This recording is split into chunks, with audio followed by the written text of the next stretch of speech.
Сәлеметсіңдер ме оқушылар? Қазақ тілі сабағына қош келдіңдер.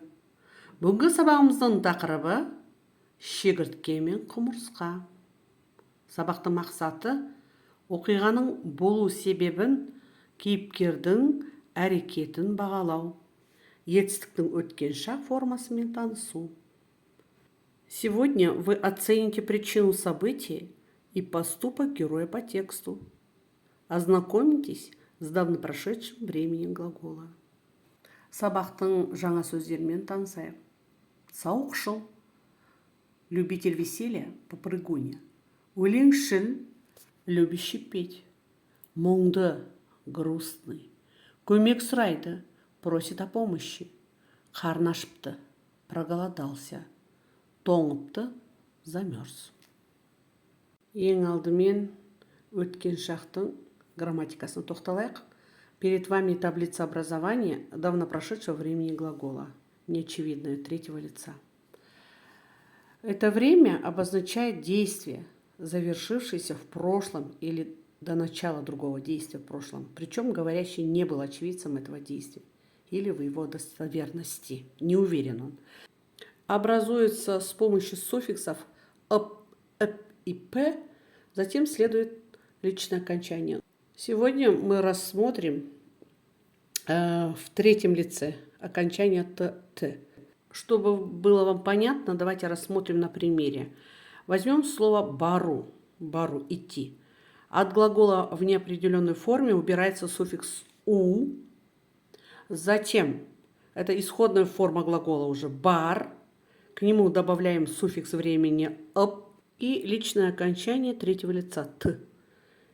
Итак, бар, оп, т. То есть, если перевести, оказывается, сходил. То есть, при переводе на русский язык логично добавлять слово «оказывается». Ну и другие примеры самостоятельно можете рассмотреть на экране у нас. То есть, в слове «белеу» и «көру». Экрандағы ақындарды білесіңдер, иә? Шегіртке мен құмырсқа мысалын орыс жазушысы ақын Иван Андреевич Крылов жазған. Ал қазақтың ұлы ақыны Абай Құнанбайұлы Крыловтың осы мысалын қазақ тіліне аударған. Басню «Стрекоза и муравей» написал русский поэт, баснописец Иван Андреевич Крылов.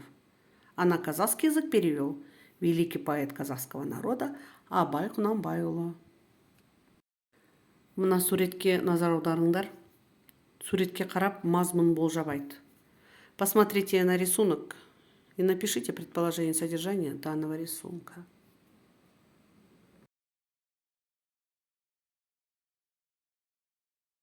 Жарайсыңдар, балалар.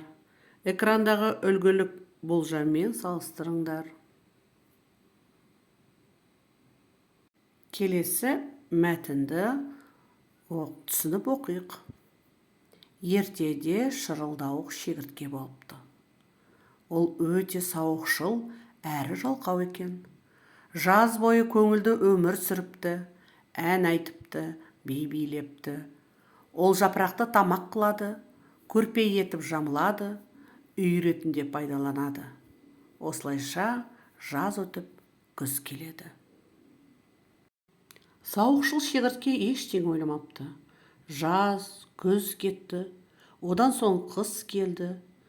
Шегіртке қатты тоңыпты, қарны ашыпты. Ол құмырсқадан көмек сұрайды.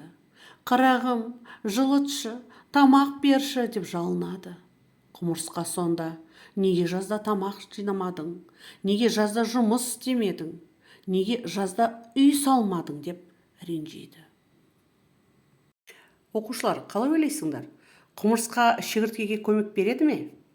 Мәтіннің соңын болжап көріңдер. Попробуйте предположить оконцовку текста.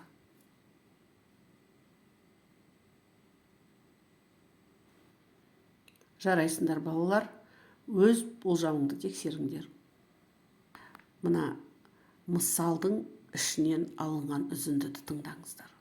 Қайтсын қолы тимепті, өлеңші, әнші, есіл ер, ала жаздай ән салсаң, селкілдеді билей бер, депті құмырсқа. Чем же закончилась басня?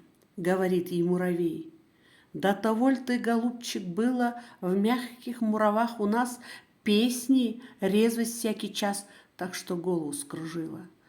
Ты все пела? Это дело. Так поди же, попляши. Тамаша, мәтінді оқыдық, енді болжам жасадық, келесі сұрақтарға жауап беріңдер. Өз ойыңды дәлелдеңдер. А теперь ответьте на следующие вопросы. Докажите свое мнение. По данному образцу. Тамаша, балалар. Өздеріңді тексеріңдер. Шегіртке күз түскенде не істепті? Ол жапырақты тамақ қылып, көрпе етіп жамылып, үй ретінде пайдаланыпты. Неліктен олай істепті? Өйткені ол жалқау болыпты. Здесь вопрос. Что делала осенью стрекоза? Она ела листочки, укрывалась ими и использовала как дом. А почему она так делала? Потому что она лентяй. Шегіртке қыс түскенде не істепті? Ол құмырсқадан көмек сұрапты. Неліктен олай істепті? Өйткені ол қатты тоңыпты, қарны ашыпты.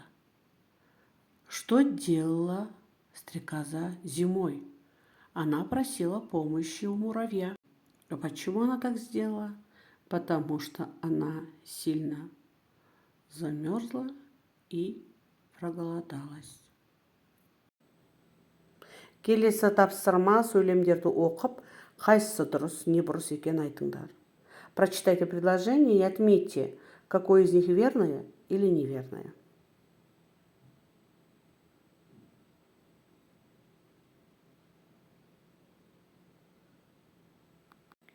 Тамаша, олай болса өздеріңді тексеріңдер. Проверьте себя. Үйге тапсырма. 65-ші бет, 8-ші тапсырма. Құмырсқа қандай? Шегіртке қандай? Жазып шығыңыздар. Напишите, какой муравей и какая стрекоза. Сонымен балалар, бүгінгі сабағымыз аяқталды. Қош сау болыңыздар. Видео соңында подписаться батырмасымен лайк басып, өз пікірлеріңізді қалдырып кетіңіздер. Не забудьте подписаться на мой канал, поставить лайк и написать комментарий. Назарларыңызға рахмет. Спасибо за внимание.